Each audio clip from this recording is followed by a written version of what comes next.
मान भाई इधर असाई शॉपिंग की काफी सारी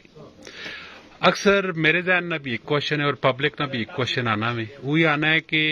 जिस टाइम तुसी बिल बढ़ाने हो ठीक है और डिस्काउंट भी उस वक्त देने हो जबकि तुसी होने और कस्टमर होना है और पता नहीं होना है मालक तुसी अपना बंदा फॉर एग्जांपल तुसा कस्टमर आ रहा है तुसी उस माइनस ने भी दे सकने हो तो मालक का किस तरह पता लग सी मालक का इस तरह पता लगना है ना सर असी थोड़ा लाउड बोल सो मिसाल ने तौर पर तुसा मैं एक चीज दसना मेरे को सुबह भी एक कस्टमर आया मेरे जान जी जी मैं उसे सौदा देता है सर वो आना जी घटा उस एक सूट के दया जिस टाइम दूआ सूट वो घड़ने लगे उस घटाने की कोशिश की मैं उस 500 रुपया फालतू दसा अच्छा मैं आखिया फालतू दसिया उस 500 छोड़ दिता वो जड़ा खुश भी हो गया उस आखिया यरा मैं तुसा को पैसे कटवा के देने लगे रेटा तो लैस करना बड़ा मुश्किल है अच्छा बहरहाल फिर भी असी गाहक उतना 90-50 छोड़ के गाहक का कुछ नहीं वो गाहक ना मैं गाहक ना क्वेश्चन ही नहीं करना पैना मैं मालक ना पे करना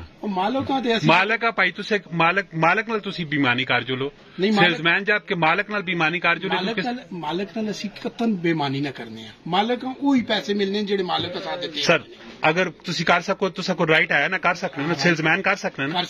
यानी कि सेल्समैन अगर बेईमान होवे तो मालक का नुकसान दे सकते टीम होना बहुत अच्छी टीम होना बहुत ज्यादा जरूरी है कोई भी बिजनेस है उसने विच अगर तुसा नाल अच्छी टीम है तो तुसा ना बिजनेस कामयाब हो सकना है अदरवाइज तुसा नाल अच्छी टीम नहीं है तो तुसा ना कोई भी बिजनेस कामयाब नहीं हो सकना है तो लिहाजा अपने रिस्क का नुकसान ना पहुंचाओ और बेहतर तो बेहतर करने की कोशिश करो जिस लोगों को फायदा मिले जज़ाकल्लाह।